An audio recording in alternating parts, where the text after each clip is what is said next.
in the group, that technical science of spiritual values. There's a lot more to go delve into it, but let's get into the next nectarian verse. It's a very, very powerful verse.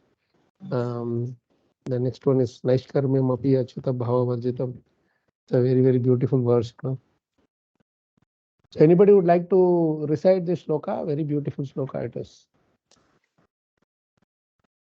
You want me to share the screen, Prabhuji? Yes, yes, Prabhu, please go ahead.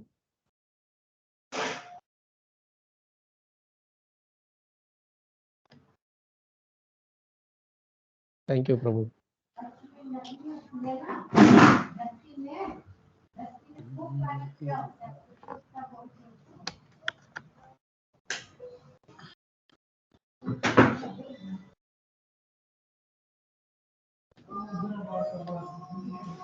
I will rehearse, Prabhu. Please go ahead. Naishkarmyamapyachyuta bhava No, it should be like this, Prabhu. Naishkarmyamapyachyuta bhava varjitam.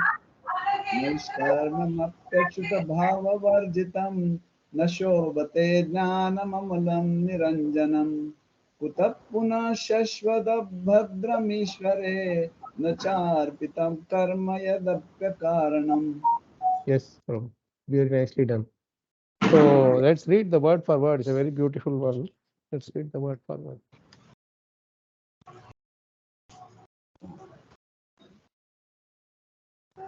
Naishkarmyam, self-realization, being freed from the reactions of fruitive work. Api, in spite of. Achyuta, the infallible Lord. Bhava, conception. Veritam, Varjitam. Varjitam, devoid of. Na, does not. Shobhate, look well. Jnanam, transcendental knowledge. Alam, by and by. Niranjanam, free from designation. Kuta, where is. Punaha, again. Saswat, always. Abhadram, uncongenial. Ishvare, unto the Lord. Na, not. Cha, and. Arpitam, offered. Karma, fruitive work. Yat api, what is. Akaranam, not fruitive. Beautiful. Gaurav Prabhu, if you can zoom it a little bit, it will be much more easier to read, I guess. Just a little bit. Yeah, this is good. Yes. Okay. Okay, let's read the translation also. Then we will understand this verse is very, very beautiful verse. Translation: knowledge of self-realization, even though free from all material affinity, does not look well if devoid of a conception of the infallible God. What then is the use of fruitive activities which are naturally painful from the very beginning and transient by nature, if they are not utilized for the devotional service of the Lord? Thank you, Prabhu. Now, Narad Muni's last couple of verses, he was talking about the difference between the literatures which are meant for the crows and literatures which are meant for the swans. Swan, like the devotees, those who are thoroughly honest. We saw that in detail. Now he is also talking about actually Vyasadeva wrote Vedanta Sutra. He wrote Vedas, everything. He compiled everything, no, Vedas, Vedanta Sutras, and everything. So the next to this thing is like, okay, I have written all these for the well-being of saying Naishkarmyam. Naishkarmyam means Nishkama Karma. You know that, right? Like Nishkama Karma. So there is Nishkama Karma means one who is not after the fruits of the activities. This is very much the Bhagavad Gita's message. This is very much everybody talks about in the whole world, isn't it? Right? So Vyasadeva has actually spoken about these in other literatures also. In his Vedanta Sutra, his Upanishads and everything, he has talked about it. But the biggest challenge is Achyuta Bhava Varjitam. Varjita means without. Achyuta Bhava means Krishna consciousness, basically. In other words, whatever activities you may do, knowledge of without attachment to the fruits of that activity, that is the highest form of activity in this world, normally in this world, isn't it? Anybody will say he's a Nishkama Karmi, Naishkarmya, he's a he does the activity selflessly, such a great personality, very saintly, and all those things we say. But what Narada Muni is telling is the highest thing, even higher than that. What is that? Even that Nishkarmya Karma, which is considered as the topmost activity in this world, if it is without Achyuta Bhava, it is a useless waste of time. In other words, when you are doing an activity, we are saying that, oh, I am not the owner of the result. I am not the recipient of the fruits. But that is not enough. Krishna is the recipient of the fruit. Krishna is the owner of the result. When that bhav comes, that is when it is actually complete. So what Narada Muni is telling Vyasadeva is, you taught people that to just be free from the result, fruitive activity. But you have not told who that belongs to, who that activity belongs to. You see, this is the missing point. Like if you say in Upanishads and all, neti, neti, neti, you just keep saying this is not, this is not, this is not. Say, what is it actually? What is that absolute truth? That has to be indicated, no? When somebody comes and shows something, no, this is not God.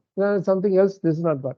So no, you say, but in the end, you have to show who is God, that God then. If everything is no, then that is why Shunyavadi, Nirvisheshan Shunyavadi. You understand that big difference here? So this is the real point here. This very, very minute difference that is very beautifully brought out by Narad Muni to Vyasadeva. In our activities, see, when we are teaching others this knowledge, why anybody who is coming to Krishna consciousness reading Prabhupada's books are happy? You will see that because Prabhupada directly says this is God. Krishna is God. He never says, no, this is not God, this is not God, this is not God. Like that, he doesn't waste others' time. Anybody who reads Prabhupada's books, they have a crystal clear idea who is God. What are we supposed to do? Right? That clarity, nobody is giving. Oh, this is also God. That is also God. You can worship anybody, everybody. Whoever you worship is God. Like that, if you say also it is confusing. Or you say, no, this is not God, this is not God, no, this is not God, this is not neti, like that, you also, there is confusion. So people get confused and they get disturbed. And who is teaching those information, that knowledge is also disturbed. That's the problem. That is why Vyasadeva himself was disturbed. He was writing in Vedanta Sutra, he was writing everything, but the indication, direct indication, kim vidatte, kim achaste, kim anudya vikalpayed, ityasya hridayam loke. Krishna is telling to Uddhava, kim vidatte, vidhi, kim achaste, what are you supposed to do? Kim anudya, kim vidatte means what is the thing that you are supposed to do. Kim achaste means who it is indicating. Kim anudya vikalpayed, how it is explained in so many different logical ways. These three are the Jnana Kanda, Karma Kanda, Jnana Kanda, and Upasana Kanda. These three are the sections pretty much how Vedas are divided. Karma Kanda is the karma that you are supposed to do. Right? Jnana Kanda is the knowledge why you are worshipping something. Upasana Kanda is you worship this. You want health, you worship Surya Dev. You want for opulence, you worship this God, that God. Like that, there is indications are given. Kim vidate, kim achaste, kim anudya vikalpayat. In Jnana Kanda, all the details about Surya Dev is given, Indra Dev is given, or Devi is given. All those are given in detail. Why we should worship him? Why is the source of this? All those details. How to worship. All these things are in Upasana Kanda. Sorry, Jnana Kanda. How to worship is in Upasana Kanda. Why to worship is in Jnana Kanda. Whom to worship is in Karma Kanda. This is how the things are divided by and large, just to give a slight indication, right? So like a high level idea about it. Now, what is Narada Muni is telling to Vyasadeva? He is telling that you have indicated all these things, but knowledge of self-realization, even though it is free from all material affinity. Material affinity means nishkama karma, no karma thing is attached. It's the highest state in normal terms, right?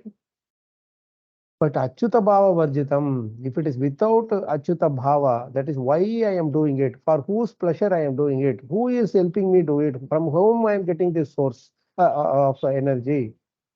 If these things are not clear in our mind, then irrespective of whatever we are doing, it will always disturb us. This is the beautiful point that we should, that Narada Muni is bringing up. This first line is so amazing. Naishkarmyam api achyuta bhava varjitam. See, na shobhate.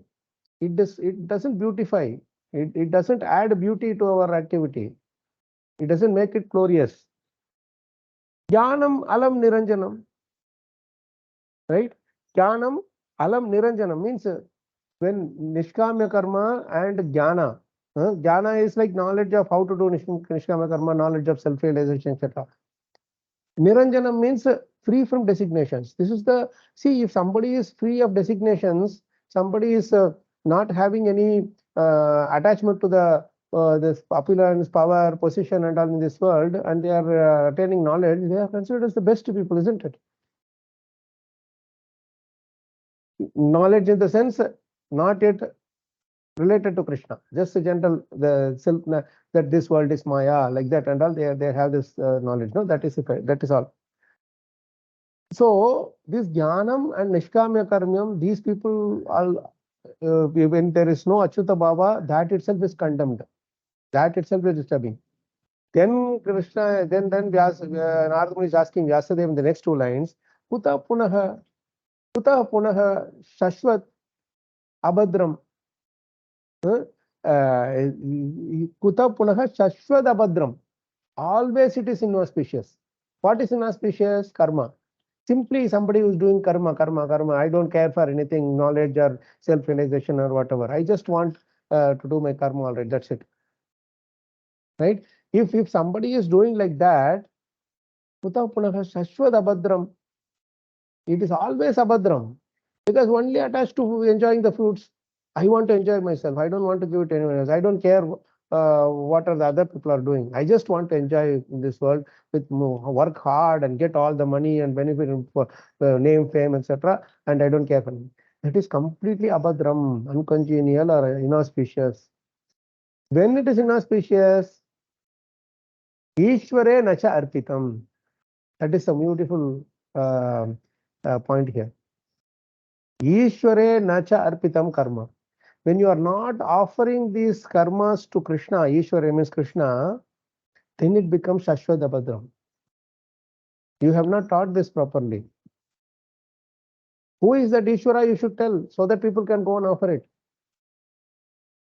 Right? That you have not indicated very clearly in all your scriptures.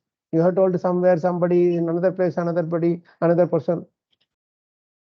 People get confused. So, what he is telling is that Shashwat Abhadram Ishvare Nacha Arpitam Karma Yadapi Akaranam. This beautifully, this Akaranam is the word in this entire verse. The only word is this Akaranam is the activity done in devotional service. It is not fruitive.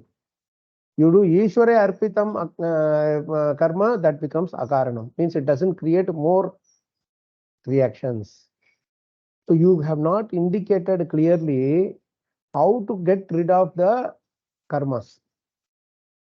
How to the karmas and its associated reactions.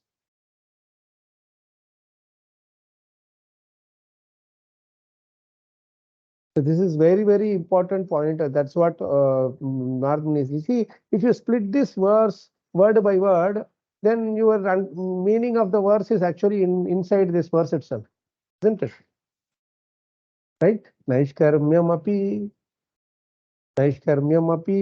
achyuta bhava varjitam. Even if it is naishkarmya, api means even if it is, in spite of. If it is achyuta bhava varjitam, without Krishna, consciousness of Krishna, without understanding its connection with Krishna, na shobhate, it doesn't beautify our activities. In the verse, it's of no use. Nobody is going to glorify that activity. Achyuta bhava varjitam na shobhate. And jnanam alam niranjanam. See, jnana is a very, very high level. Like knowledge is, when somebody is really self-realized in knowledge, they are always considered as someone who is very, very topmost in terms of their realizations in this world. Right? So there is always this position that is given, opulence is given, so many things. Then they are jnanis, they are given, they get a lot of respect in this world, and reverence in this world. So somebody is devoid of that also. I mean, this is not yet a Krishna conscious knowledge. Normal self-realization knowledge itself, if it is, I mean, they don't have any attachment to post, position, opulence, power, name and fame, nothing. Even that also is na shobhate. Why? When there is no achyuta bhava. This is how Narada Muni is so beautifully highlighting this point, that anything in this world not connected with Krishna is a big zero. Is of no use. Shramaya vahi kevalam. On the other hand, that karma, which is considered to be the shashwat abhadram, always inauspicious, because any karma that you do is having something, some inauspicious thing attached to it, isn't it? Because we are dependent on so many people. Each one of them give different things. Then that we are connect. The source from where we are getting it may have so many contaminations.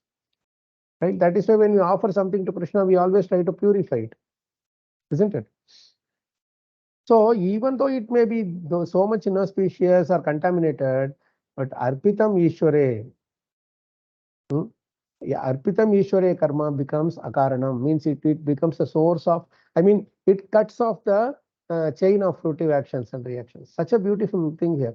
Here, Narad Muni is actually giving an indication of for 5 verses, which is going to speak at a later point in this chapter. That 5 verses are considered as the crux or core of the entire, say, the message, the conclusive philosophy of Bhagavatam and Bhagavad Gita. And here is giving that indication to him, which are naturally painful from the very beginning and transient by nature. See how nicely Prabhupada has translated this. Shashwat Abhadram, he has translated it beautifully, which are naturally painful. What are the afflictive activities? Means what is that? I will be struggling so hard to get the result. I will always be thinking, I have to become a rich man, I have to become a millionaire, I have to become a great person. All the thing I will be doing. I'll be thinking in my mind. And I will do work so hard to get the result. Right? It is naturally painful from the very beginning. And in the end, is he able to enjoy? No, there also it is transient by nature. Hardly kshanam, Kshanik, everything is kshanik in this world. By the time he leaves his body, he will think that, hey, my God, I have struggled so hard in my life and nothing is with me. Isn't it? So that is the effect of karma without achyuta bhava. Whereas the same thing with achyuta bhava we do, then it becomes the source of termination. I mean, it becomes the cause of the termination of the chain of fruitive action and reaction.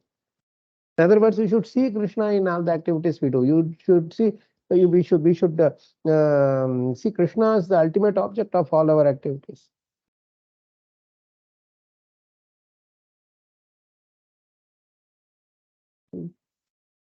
Shiva Prabhu has made a comment about this thing, that references 313 and 927.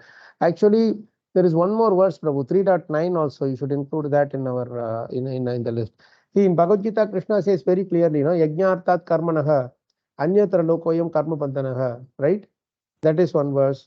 Then this 3.13 also is Bhunjate Tetakam Papa, Ye Pachanti Atma Karanat. I think that's the one probably. Then 9.27, Yat Karoshi Yadashnasi, स एव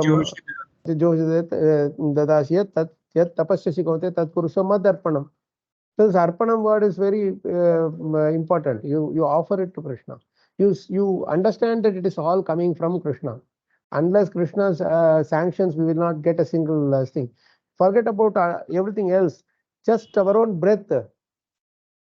Our own breath, Krishna can stop when he wants. Yes, Gaurav Prabhu. So Prabhuji, the thing is, there is a difference between Nishkam Karma Yoga and Bhakti Yoga also, right, Prabhuji? Yes, Nishkama Karma Yoga becomes Bhakti Yoga when it is with Achyuta Bhav. It is Krishna. That's the point. So people always stop with Nishkama Karma. I am not harming anybody. I am not exploiting anybody. I am doing the karma without fruitive activity. So nothing should happen to me. Yes, some amount of effect will be there. But that itself without Achyuta Bhava is na shobhate. It doesn't beautify our existence. It doesn't matter. So this is the highest level of consciousness that we get. This is the highest level of I would say the knowledge and the philosophy that Narada is teaching us. Unless and until we do this, whatever else we do will only disturb us. The next verse is going to say that. Okay, so I see Suresh Prabhu also raising his hand. Prabhuji, Oh, you're on mute. Prabhuji, Yes, Dandat Pranam. Yes, This Prabhu. is a further extension of what you mentioned earlier, 1.5.10 and 11. Yes, in 10 and 11 he talks about the gross level of the literatures, no, where like these literatures are nothing, just junk, garbage, because there people are talking about their own things and whatever. Now he is coming to one step higher. Like one may say that whatever Vyasadeva wrote, is it that kind of a literature? No. He wrote Vedanta Sutra, he wrote Upanishads, Vedas, everything is there. So he is covering all of them in this verse. He talked about Naishkarmya, he talks about Jnana, but Achyuta Bhava Varjitam. That's the problem. Prabhu, I heard one example. Yes, Prabhu. I mean, somebody will come and he will cook and then he'll go. He said, I don't want anybody to know my name, that I have cooked this and that.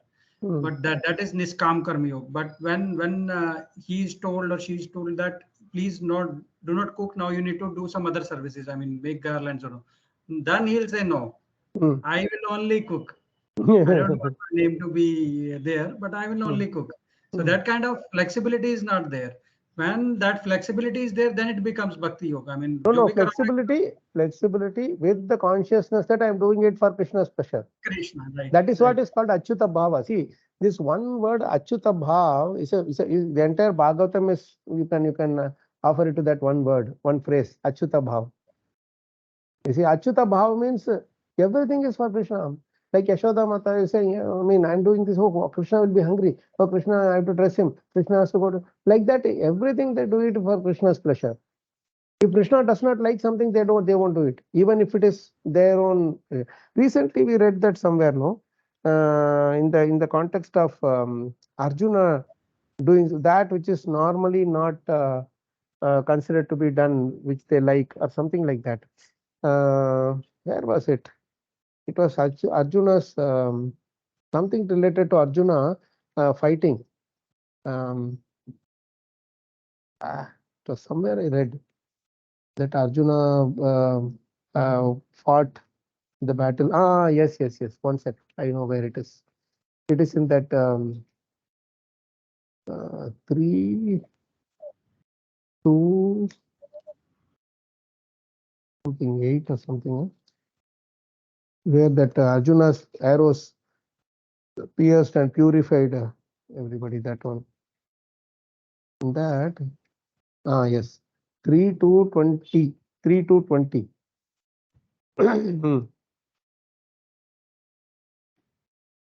तथैव चान्ये नरलोकवीरा य आहवे कृष्णमुखारविन्दम् Netraih pibanto nayanabhiramam Partastra Padama Purasya.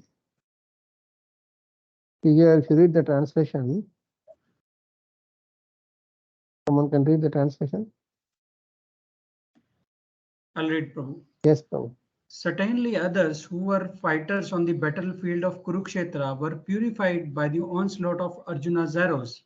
And while seeing the lotus-like face of Krishna so pleasing to the eyes, they achieved the abode of the Lord. See, Arjuna is shooting arrows. It must be so painful, but they are purified by those arrows. And when they are purified by their arrows, they are also seeing Krishna's lotus face, and he is smiling. It's imagine if somebody is in the pain and we are smiling at them.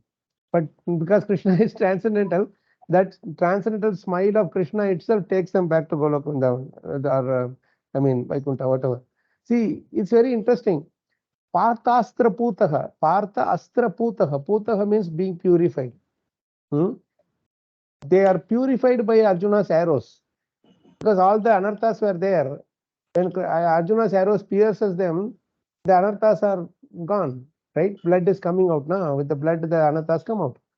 This is Arjuna is actually acting as the spiritual master for all those people who were died in the battlefield. They first get the touch of the Guru, the spiritual master. The spiritual master is piercing through all the anarthas. And then he is indicating, see, this is Krishna, he is standing behind me, you just have to accept him as Supreme Lord. And when they see Krishna's lotus face, then they die and they go back to Vaikuntha. So directly they don't have the qualification to, because when they see Krishna in the smiling face, because of the anarthas in their heart, they are not able to appreciate his beauty. But when the anarthas are removed by a pure devotee like Arjuna, then they are qualified to see and appreciate Krishna's beauty. Okay? This is why we all take shelter of senior Vaishnavas or Guru, like to progress. But the point about Parthastra Putaha is very interesting. Why Arjuna got so much power that his arrows will not only kill the people, but also will remove all the anarthas in their hearts. I can kill somebody, but can I remove the anarthas in their heart? That requires special qualification, isn't it? Somebody is a very bad person, I can kill them. Okay, Suresh Prabhu, I'm just coming to your question, but before that, we'll see how Arjuna got the power to purify people's heart also. If you read the paragraph, the second paragraph, Prabhupada himself would have written very beautifully. Please read the paragraph, second paragraph, someone please.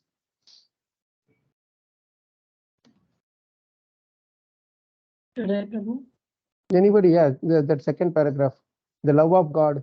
Yeah, the love of God This is love awakened. of God is this love of God is awakened by the association of pure devotees of the Lord. Here the word Parthasarthi Putaha. No. Partha Astra Putaha. Putaha. Yeah, sorry. Partha Astra Putaha is significant. Those who saw the beautiful face of the Lord on the battlefield of Kurukshetra were purified first by Arjuna when he made his onslaught with arrows. The Lord appeared for the mission of diminishing the burden of the world, and Arjuna was assisting the Lord by fighting on his behalf. Arjuna personally declined to fight, and the whole instruction of the Bhagavad Gita was given to Arjuna to engage him in the fight. As a pure devotee of the Lord, Arjuna agreed to fight in preference to his own decision, and thus Arjuna fought to assist the Lord in his mission of diminishing the burden of the world. All the activities of a pure devotees are executed on behalf of the Lord. Because a pure devotee of the Lord, it has nothing to do for his personal interest. Arjuna's killing was as good as killing by the Lord himself.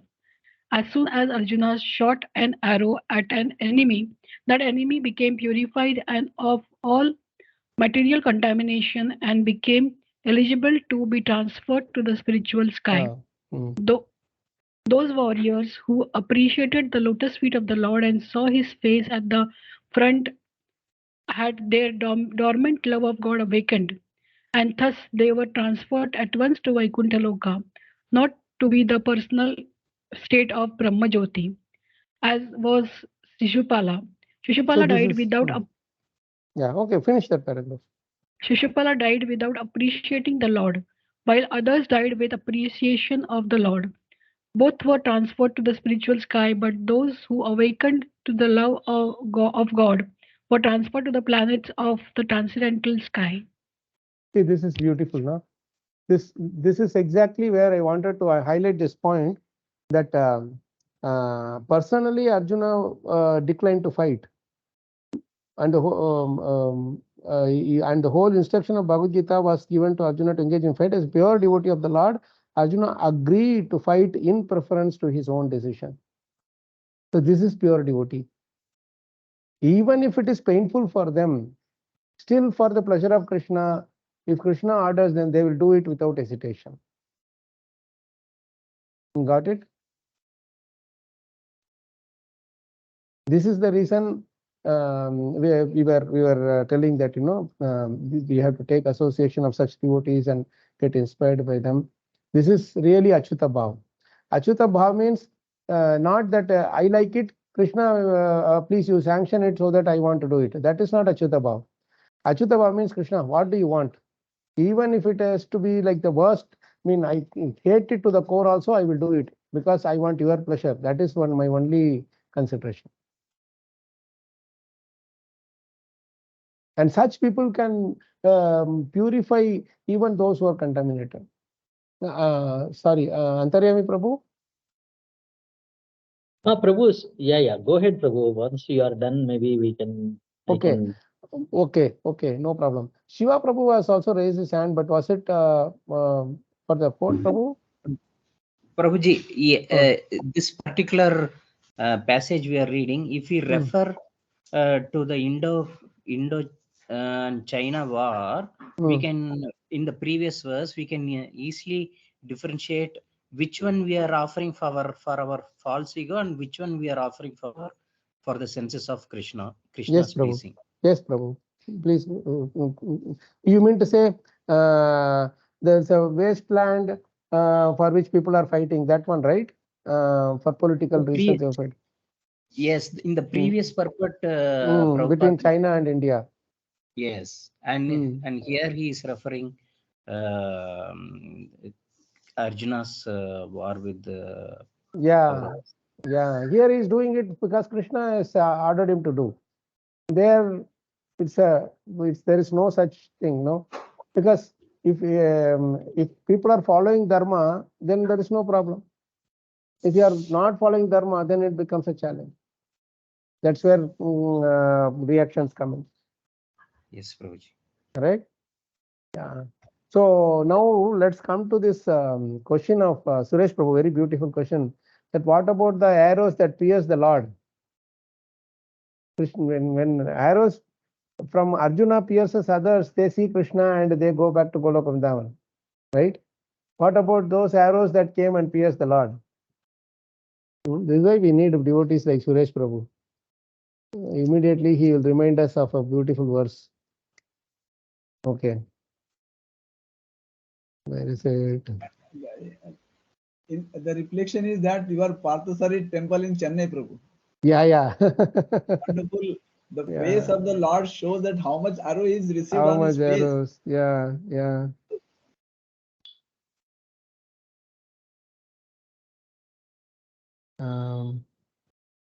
Prabhu, in this case also definitely by Krishna's instruction or Krishna's plan only, he sent that arrow, right? That who Arjuna? Yes, Arjuna. No, not Arjuna. Not Arjuna.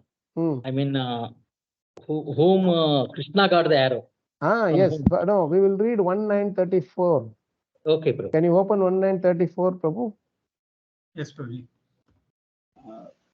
Prabhuji, what I see is that this war is actually liberation on cell. Liberation for just free, available for all souls, so many people in the war. Yeah. You just come and stand there and see Krishna, you go back to Goloka Vrindavan. Somewhere there's some arrow or some kada will come and hit you, and you get died and you go back, So 64 crore just like that went back. Amazing, huh? Such a beautiful shloka. Huh? This one is answer to our Suresh Prabhu's question.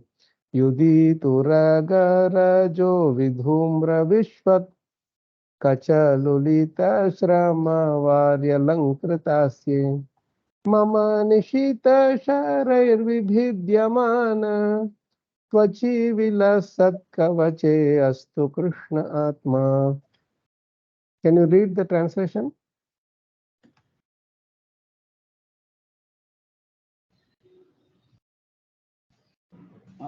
One on the Yes. battlefield where Sri Krishna attended Arjuna out of friendship, the flowing hair of Lord Krishna turned ashen due to the dust raised by the hoofs of the horses, and because of his labor, beads of sweat wetted his face.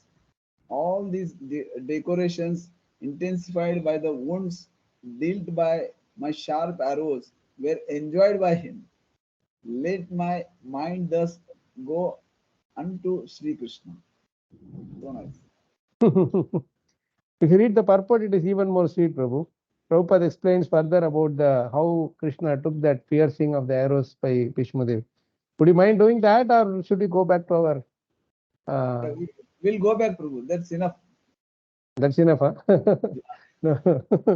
You know, the I will Lord do it. enjoyed that love. It was the exchange of love between Bhishma and him. Yeah. So Prabhupada writes nicely in the first paragraph, Sri Bhishmadeva is a great devotee of the Lord in the relation of servitorship. Thus, his throwing of sharp arrows at the transcendental body of the Lord is as good as the worship of another devotee who throws soft roses upon him. How nice, huh? Like in the morning we do offering archana or flower offering to the Lord. Like that, Bhishmadeva was throwing sharp arrows. This is the beauty of Krishna's transcendental bhav, right? So later also he says, the Lord was perfectly happy with the wounds caused by the sharpened arrows of Bhishmadev. The word Vibhidyamana is significant because the Lord's skin is not different from the Lord. Because our skin is different from our soul, in our case, the word Vibhidyamana or being bruised and cut would have been quite suitable. Transcendental bliss of is different varieties, and the varieties of activities in this mundane world is but a perverted reflection of transcendental bliss.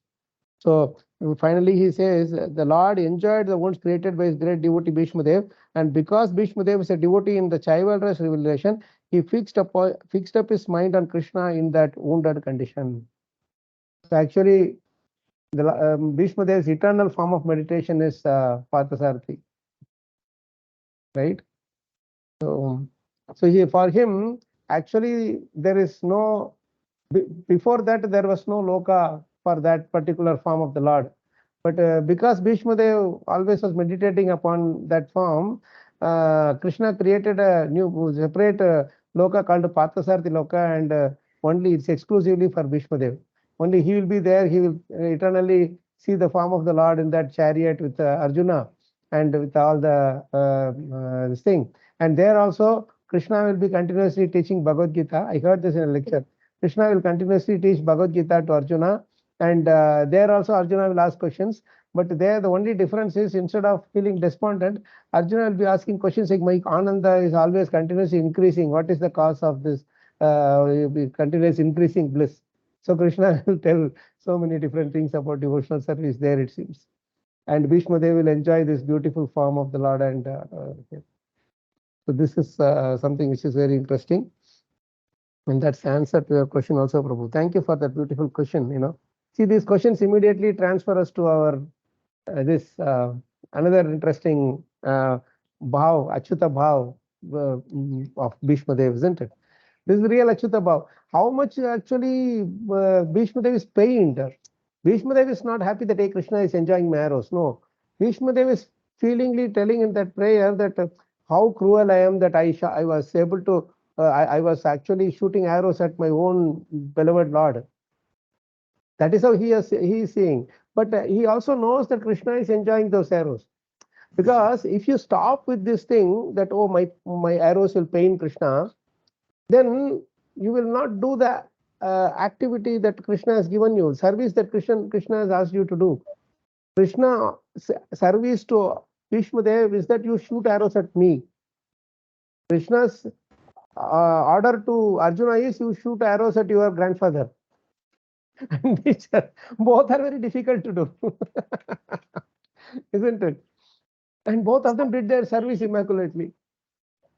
Krishna, you are telling me to shoot arrows, even if it is my own father or grandfather or whatever, I will do it.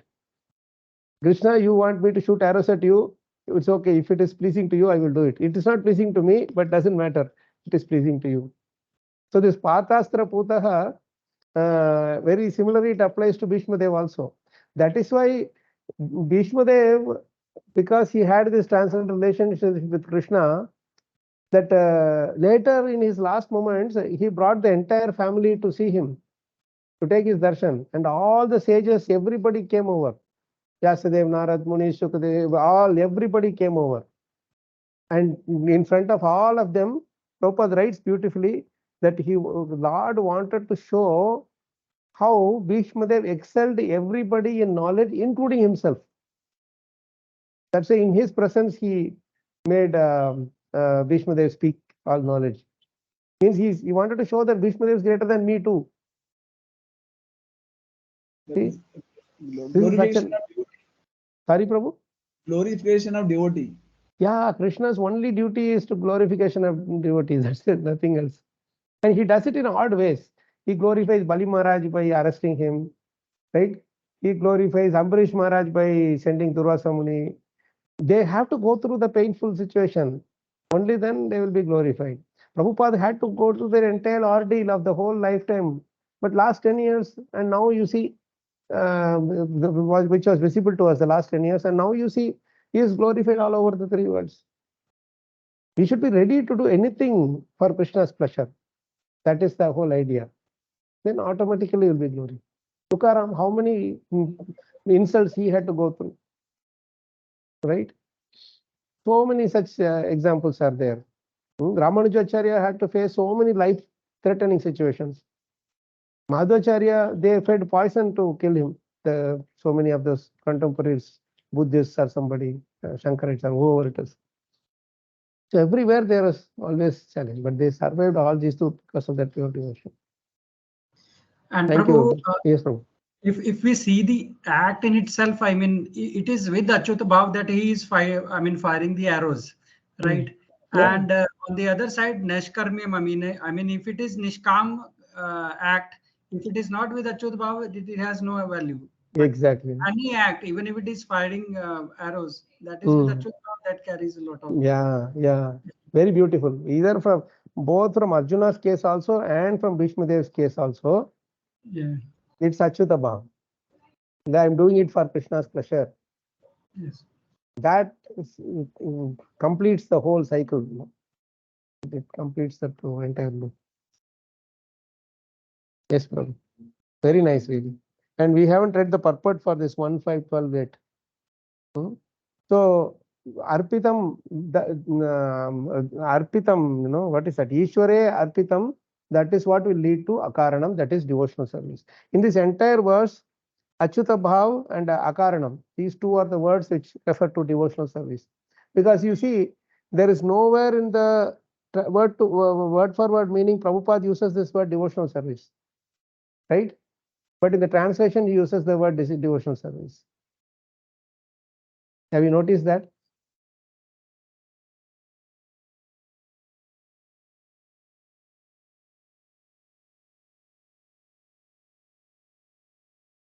Right? So where is that word devotional service coming from?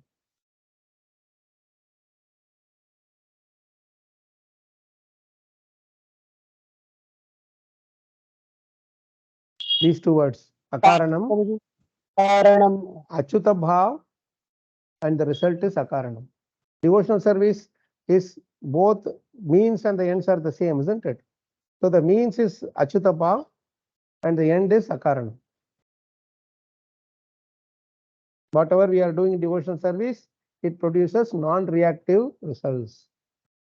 There is no fruitive, the reactions which are transient and painful from the beginning to the end. On the other hand, here it is all peaceful, blissful, and everything all through.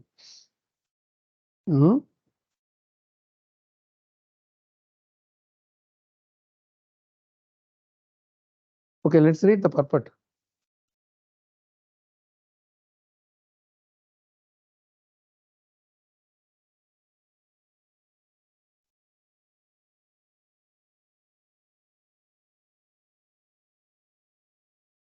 Somebody want to read the purport?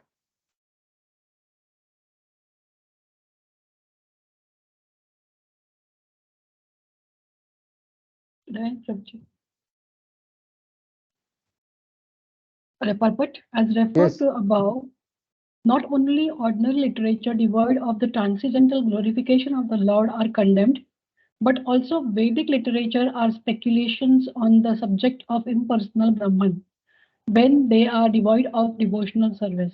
See, this is what I was telling, no? This Vedic literature is like Vedanta Sutra, the Upanishad, they are also. When speculation on the impersonal Brahman is condemned on the above grounds, then what to speak of the ordinary fructive work, which is not meant to fulfill the aim of devotional service? Such speculative knowledge and the fructive work cannot lead one to the goal of perfection. Fructive work, in which almost all people in general are engaged, is always painful, either in the beginning or at the end. It can be fruitful only when made subservient to the devotional service of the Lord. In the Bhagavad Gita also it is confirmed that the result of such fructive work may be offered for the service of the Lord. Otherwise it leads to material bondage. So which verse is this? Which verse is this?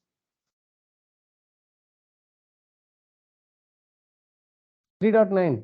Yajnartha karmanaha anyatra lokoyam karma bandhanaha leads to material bondage. Yes. Please continue, Mati. The bona fide enjoyer of the fruitive work is the personality of Godhead, and thus when it is engaged for the same sense gratification of the living beings, it becomes an acute source of trouble. See, this last phrase is so amazing. Acute source of trouble. This is very deep. Actually, Prabhupada is giving the highest superlative degree of pain here. Acute source of trouble. Very, very painful. There is no pain greater than this. Because you see, so many people are doing their fruitive activities, not caring for God or conception of God, or there is some supreme controller and nothing of that sort, And then they just keep doing their thing. They are so much attached to their family, so much attached to their job, so much attached to their thing. They will be giving their life for the job, everything they will do. But when they have to leave the job, so painful it will be. They will be crying. There are many people who will cry on the day of retirement, or when they are working for a company for many years and suddenly they are asked to go, they will be crying. How much I have done for this, or when they are neglected by their own relatives and friends or whatever family for whom they will spend their whole life. How much painful it will be. They can't even express it at that time. Like they will be in the ICU or in the hospital, and the family members will come and talk to him. Bhagavatam describes all those things very vividly in the 3rd canto, 30th chapter. He wants to speak to them, but he cannot. He is not able to express his own thing. And secondly, the people who are coming also, not everybody comes with pure love. They come just for the sake of this thing. For a formality sake, they come and see them and go. Because when they are all right, nobody cares. Suddenly, when they are in some cases, they are just neglected. There are many people we see in this world who have so much money, but they don't. Whoever they work for throughout their life don't come for their sake in the end. So they will be like in the hospital, nobody to take care of. Some unknown person will come and do whatever thing. He has to lie down. Even for passing stool and passing urine, he has to depend on others. And those people who are doing it will neglectfully do it. how much acute pain, acute source of trouble it is. This is all we have to, in the older days, such things were not there. People will just pass away just like that because of their whatever purity in their heart. Nowadays, without fail, pretty much everybody is admitted to say the intensive care unit or whatever, and they are in the hospital continuously. People will come and do see whatever, but there is, it's such an acute pain. It is, you will feel like, why should I linger on like this? It's such a painful thing. So all these things lead to one important thing, that if it is Achyuta Bhava Varjitam, it is actually Shashwat Abhadram. If there is no Achyuta Bhava, then it is completely Shashwat Abhadram. Always it is Abhadram only. Abhadram means whatever you do, it will give the contrary result only. And it will create more and more and more anxiety in us. Like while doing the work also you will be troubled, and after doing the work also you will be, my God, why the hell did I spend all my money on these people? Or why did I work so hard for this company who doesn't care for me? Like that, we will have our feelings. This is what is the result of Achyuta Bhava Varjitam. When it is Achyuta Bhava, when you have Achyuta Bhava in it, then what happens? When you have to leave the job, or when you have to leave the body, or when somebody is leaving us, in the family they don't care for, you will simply say, this is Krishna's arrangement. Krishna wanted me to be like Vidura was kicked out by his own family for whom he gave his whole life. He said, this is Krishna's arrangement. And he took that as a peaceful, as a happy thing, and he went went for pilgrimage. Isn't it? Our Narada Muni also, he was cursed by Daksha. He was very happy. You are giving me like a 3-day transit visa for all the worlds in this world, all the places in this world. Free visa. I will not stay in one place for a longer time. Because everywhere, wherever you stay longer, then your respect goes off. So Daksha protected Narada Muni from being disrespected in that sense. Right? He goes for a day or two, or just a moment, and then before they say it's enough, he says it's enough and he moves. So even though he goes to places uninvited, nowhere he feels disrespect. He is disrespected. So people are, when devotees see Krishna's hand in everything, they don't see anything as Abhadra. They see everything as Bhadra only. You see, whatever happens in our life is Bhadra only. Our Avanti Brahmana is the best example. He was kicked out by his own family people, right? All his wealth was taken away. And people were passing urine stool and everything on him and calling him cheat and everything, hypocrite, cheat, everything. But he saw everything as Krishna's reciprocation, and that's why he is able to sing those most beautiful shlokas, most beautiful prayers of this Avanti Brahmana. Right? Normally, when a person who is fruity worker, when his own family member kicks them out, he will be so much distraught, so much despondent. For these people only did I work so hard. Why should I get all these negative things in my life, adverse things in my life? That's how he will feel really disturbed. But you take case of Bhishmadev or Vidura or any of these characters in Bhagavatam, none of them repent. None of them repent. They take everything in the positive way because of Achyuta Bhav. Because they had Achyuta Bhav, their activities became akaranam. No subsequently producing any fruitive actions. Okay? One Yes, question here. Yes. In yes. this Parapat, second last line, in Bhagavad Gita also it is confirmed that the result of such fructive work may be offered for the service of the Lord. But why is it maybe? It must be, right? Yeah, Prabhupada says maybe, Krishna, because in Bhagavad Gita, Krishna says, if you like, you offer it. Yajna arthat karmanaha. In other words, Krishna is giving the choice. If you want, you offer it. If you don't offer, this is the result. Right? So, That free will factor comes into it. Yeah. In Bhagavad Gita, Krishna does both ways. In some places, he gives him the choice. In some places, he orders him. Like Niyatam Kuru Karmatvam, Karma Jyayo hi Akarmanaha. He orders him there.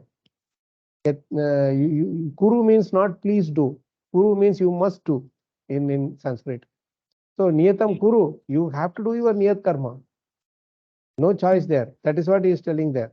But when it comes to offering the results, Krishna is telling you may offer, you may not offer. If you offer, you get this result. If you don't offer, you get other result. Nice point, Mataji. Thank you for capturing it. Sriniketan Prabhu, yes, Prabhu, you had a question. No, Hare Krishna Prabhu. Yeah, Hare Krishna Prabhu. So immediately after that, Prabhupada says, otherwise it leads to material bondage. Yes. That's what he's telling. You may offer. If you don't offer, this is the result. This is the result. Right. So, and regarding this acute shortage, like Maharaj, this intensive care, Maharaj translate to I see you. Like Krishna says, if you don't see me, I will see you. I see you, but in Emeraj way, in the form of Emeraj. I see you and I see you. Nice, Prabhu. Thank you for that. Okay, so let's read the next sloka. Actually, we may not be able to read the purport. I will leave it to devotees to read through, because now Narada Muni is actually going to glorify or appreciate Vyasadeva for one sloka, because after this sloka is going to fire him left, right, and center. So he goes both ways. One side is you are such a great person and this and that, and next sloka he will fire him. So let's read the this verse alone, the translation alone. Somebody wants to sing this sloka? He is telling all the great qualities of Vyasadeva, because why Narada Muni is glorifying here is very important to understand. He is not chastising Vyasadeva for doing something wrong. In other words, for his disqualification. I mean to say, he is not qualified enough, but he wrote all big scriptures. No. He wanted to show to the world that Vyasadeva is perfectly equipped to write these great transcendental literatures. That is why he wrote Veda, the Sutra, Upanishad, Vedas, everything he compiled. So it should not be that, he is not fit for this thing and he did all these things. No. Narada Muni is very particular to put that in place. Let's read this sloka. Atho Mahabhaga Bhavana Mogadru Shuchishrava Satyarato Dhutavratah Urukramasya Kilabandha Muktaye Samadhinanusmarat Tat Vicheshtitam. Who wants to read this translation? I'll read, Prabhuji. Yes. O Vyasadeva, your vision is completely perfect. Your good fame is spotless. You are firm in vow and situated in truthfulness. And thus you can think of the pastimes of the Lord in trance for the liberation of the people in general from all material bondage. Yeah. So, Urukramasya Akila Bandha Muktaye. Akila Bandha Muktaye. You can relieve people from all the people in this world from bondage. And for that, you have all these qualifications. Your vision is completely perfect. You have perfect vision, Amoghadruk.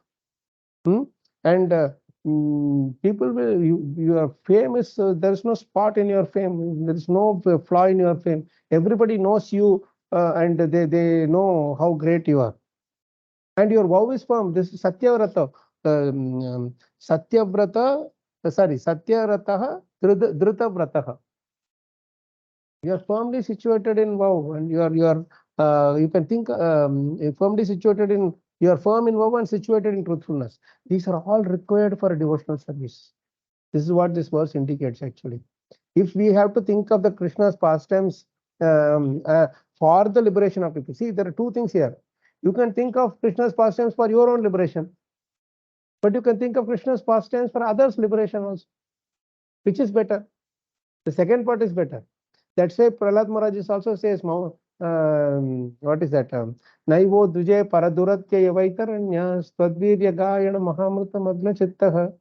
I am worried. Shoche tato vimukha chetasa indriyartha. I am worried about people who are those fools and rascals who have turned their vision away from you. So please, you take them first. You know, like that, there is, see, each phrase is so amazingly combined, joined together. And thus you can think of the pastime of the Lord in trance for the liberation of the people in general from all material bondage. That should be the motive. That should be that is a real karunya, right? The real mercy. That you are thinking of the pastimes of the Lord for everyone else's benefit. Otherwise, thinking of the pastime of the Lord, I am enjoying, I can be in trance. But what's the point? Prabhupada could have sat down in Vrindavan and thought of the Krishna's pastimes and just sit there. So many incidents where devotees explain how Prabhupada used to cry suddenly and thinking of, I mean, you'll say Radharani and Krishna were coming here, some very, very confidential pastimes and all he was I mean, able to see during those time in Vrindavan, wherever. Right? And even in Mayapur, Navadvip, he would do the same thing. He had such an intimate connection with Krishna, but he didn't stay in Vrindavan and say, I want to leave this world thinking of Krishna here. No. He went all over the world, and because of him, now we are able to think of Krishna's pastimes. See? And we are also able to help others from bondage by helping them also appreciate Krishna's pastimes and Krishna, the philosophy behind it. This is how we should be very, very particular. Let you enjoy the purport yourself. And Krishna willing, whenever we meet on this coming Wednesday, let's discuss further, because there are many, many more big verses going to come now here on. I stop here. Anyone have any questions, comments, Prabhu's, Mataji's? I see Shri Ketan Prabhu raising his hand. Yes, Prabhuji. Hare Krishna, Prabhu. Yes, Prabhu. Prabhu, sorry to divert. Actually, we discussed about this 1934 about Bhishma Deva's prayers. Yes, Prabhu. So here, Bhishma Deva is saying that because of his liver, beads of sweat wetted his face, and he's talking about intensified by the wounds. Yes. So I'm not able to understand this. Like, because 2-3 days back we read from like Maharaj quote was there that ours is Sharira, but Krishna is Vigraha. This is how, like, what Krishna wanted, because he wanted to please Bhishma. Yeah, it is not. See, the thing is, Krishna is not feeling the pain. That's what is said. No, it's like offering roses. Devotees offering roses, like that. Arrows are also same for Krishna. But a real devotee will feel the pain as if that arrow is shooting him. If that arrow Krishna had shot at him, how much painful it must be for him, right? Okay. So like that, he is feeling that, oh, it must be paining Krishna so much. Not only that, when Krishna is walking in the forest, no, the gopis will feel that, hey, he is walking in the forest, the thorns will pierce him, how much pain he will feel. Yes. So they momentarily forget that Krishna is the Supreme Lord and he is devoid of this material pain and pleasure. Understand? I understand. So they forget that Krishna is God. So this is a moment where Bhishma Dev forgets that Krishna is God. Okay. That's why he is feeling that, oh, it must be so painful for Krishna. Because if you think that, hey, Krishna is transcendental, there won't be any pain for him, then immediately you lose the bhava, achyuta bhava. Immediately you lose that loving feeling there. Okay. I will do anything I want, it will not pain Krishna. Then there is no loving dealing. You don't feel the other's pleasure or pain, no. It may or may not pay pain or pleasing to Krishna. That's a philosophy. Philosophy is aside. Keep it aside.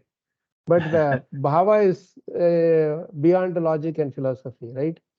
So yes. through logic and philosophy, we try to approach Krishna. But when it comes to bhakti, logic ends. So that's why Maharaj used to say this, no, devotional service begins when logic ends. Okay. And could be like also like, sorry, Mataji. Maybe like also Krishna wants to, like the devotee wants to see the Krishna, the Lord in this form, like with wounds and all. Exactly. No, that's what, because there is very, very deep love between Krishna and Bhishma Dev Prabhu. Because Bhishma Dev was actually upset with Krishna. That whole lifetime you made me stay with these rascal people, and you did not allow me to take your darshan. and you are not allowing me to fight on Pandava's side also. On the contrary, you are making me fight with my own dearest grandson, who is Arjuna. Of all the 5 people, Arjuna is dearest to Bhishmadev. So, of all the people, Bhishmadev is dearest to Arjuna. So, Krishna is telling, now I am putting dearest against the dearest. Let's see who is dearest. Right? So, Bhishmadev actually, that is why he was very upset when Krishna tricked and took those 5 arrows also. Yes. He is making me fight on the Adharma side. He is making him fight a losing battle also. So Bhishma says, you do all these things, I don't care, but you are supposed to give me darshan. If you don't give me that darshan, I will, and that do also special darshan. No one else had asked for this darshan. Everybody wants pleasing smile, loving glance, and all these things. But Bhishma wants, I want you to see in Krodha form. I want to see in that angry form. I want you to be upset with me. Yeah, he says also sweats on the, sweating, Yeah. like, Krishna is sweating. Sweating, of course, because he's not fighting in an AC room, no? He's fighting in the open, open ground, right? And he's fighting, and so much, and this is how he is enjoying it. You see, the whole ash, the calf's hooves, Yudhi Turaga Rajo Vidumra Vishwak, means the calves, not calf, I mean the horses' hooves, they are very strong. So when they run, they make even the bit solid stone into crush into very soft mud sand particles, right? And that easily flies in the air with the wind blowing. So when it blows, it actually is having beads of sweat, and when it becomes ashened due to that sand particle also, he really looks like the Ganesham form. That because that is gray in color, no, the sand particle, grayish color. Yeah, his color. And along with that, Mama Nishita Sharair Vibidyamana, when it pierced, actually it looked like blood also, though it is Blood. not actually our material blood, but there's blood also is coming. Otherwise, if no blood comes, people will be wondering, hey, he's a magician, he's doing some tricks, right? So he did all those maya for everybody to understand. Put tomato ketchup actually. Blood Yeah. is not. It could be tomato ketchup. Nowadays, that is also costly, Prabhu. So, Thank you, I mean Prabhu, to for your time. say, this is how Krishna bewilders the world, and devotees enjoy that bewilderment. Thank you, Prabhu, for your Very time. sweet, Prabhu. Thank you, Prabhu. Wonderful. Gaurav Prabhu, you wanted to say something? Just one line, Prabhu. In the last, you mentioned that even if we are thinking of ourselves and then, thinking of Krishna and for our own purification, I think, please correct me if I'm wrong. That is also not actual Achyuta Bhava. Achyuta Bhava is when we think about others also. Yes, that is correct. Yes, that is what I was trying to say. If you are thinking of, you think only you will be kind of liberated, whatever. But that Krishna will not be so much happy with. Yes. What is that shloka? Mauna Vrato. You will say that no. Our Prahlad Maharaj. Some people are going to the forest. They are doing Mauna Vrata. They want their own liberation. But I don't want to liberate alone. If you want to liberate me along with all these people. So Krishna is in a fix now. You are qualified, but you are making all others also unqualified people also to come to me. How is that possible? No, but I am giving my association to them, and through that I am giving your association to them. So they are getting purified. So you have to. If you don't want to take them, don't take me also. So Krishna is in a dilemma. He has to take them also. Like that Vibhishan ji, when he came to surrender to Ram, no, that time initially there was a debate among all the side like Sugriva, Jambavan, Hanuman, all of them. They were wondering whether to add him to the team or include him into the team, or he is coming for as in a hidden way to for Ravan's thing. Finally, it was decided that Vibhishan is a pure devotee, so he can be included and can be allowed to come into the camp. With him, 3-4 other Rakshasas had also come.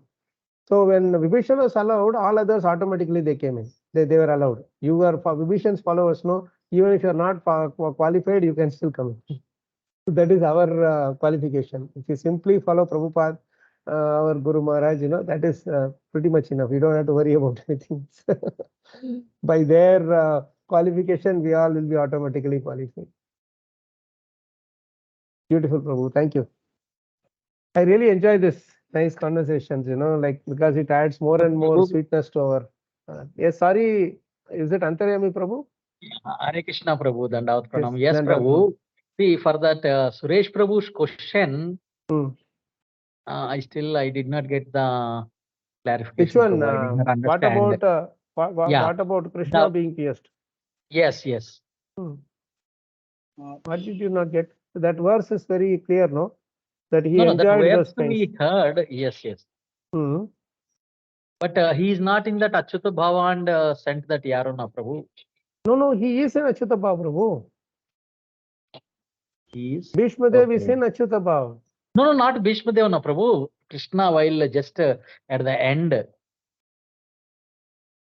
he got one at the end when Krishna is leaving his body. He got one arrow, na Prabhu. That okay. The hunter who. Yes, the hunter. Yes. Yeah. So what is that? No, what about that hunter situation and where? No, the hunter. No, while shooting the arrow, he did not know that it was Krishna. He thought it was a deer. Correct. And then he shot the arrow. But when he came and saw that it had pierced Krishna's feet, lotus feet, then he feels very much repentant. He glorifies Krishna and he says, Krishna, I didn't know that I have pierced you. What a great puppy I am. All those things he is telling. Yeah. He is really repenting very, very painfully. Yes. And then Krishna says that don't worry about it. It is all my arrangement only. I wanted to just give a reason to this world for my leaving. You are not committed any sins. You will come to Golok Vrindavan directly. That is the point. So because he was very much repentant, he was in Achyuta Bhava at that time. He was appreciating Krishna's position. Nice, Prabhu. Nice point. Thank you, Prabhu. Prabhu, all of you are connecting so nicely. Yes, Prabhu. One more thing that regarding the arrows piercing the body of the Lord, it is Vishwanath Chakravarti Thakur says that it is a conjugal love between the couple. It's like that. How someone will feel that is Vishwanath Chakravarti Thakur is in that rasa, He's a very transcendental personality. He says all these beautiful things to compare. That's how Acharyas think. Really amazing. Thank you, Prabhu. So nice, huh? This is really Achyuta Bhava. Thank you so much for that wonderful thing. Shivas Prabhu, Hare Krishna. Yes, Shivas Prabhu. Hare Krishna, Prabhuji. Yes, Prabhu. Prabhuji, you were telling about that Arjuna was instrumental and he was hitting the arrows and he was acting like a guru and everyone went back to that. Right. What about this is on Kaurava side, but what about Pandava side? Like they got killed by the Kauravas, right? Right. Understand how we have to correlate that. No, those who are on the Pandava side were all very clear. They were already thinking that I am fighting for Krishna. I am fighting for Yudhishthira Maharaj. So they already had Yudhishthira Maharaj as their guru.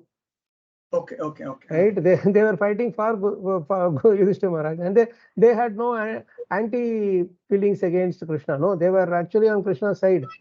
So when you're already Krishna's side, how does it matter? You don't even have to see him. That's why for them mostly he is from behind.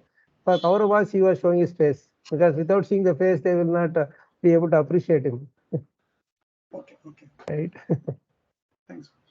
Nice question. Thank you, Prabhu.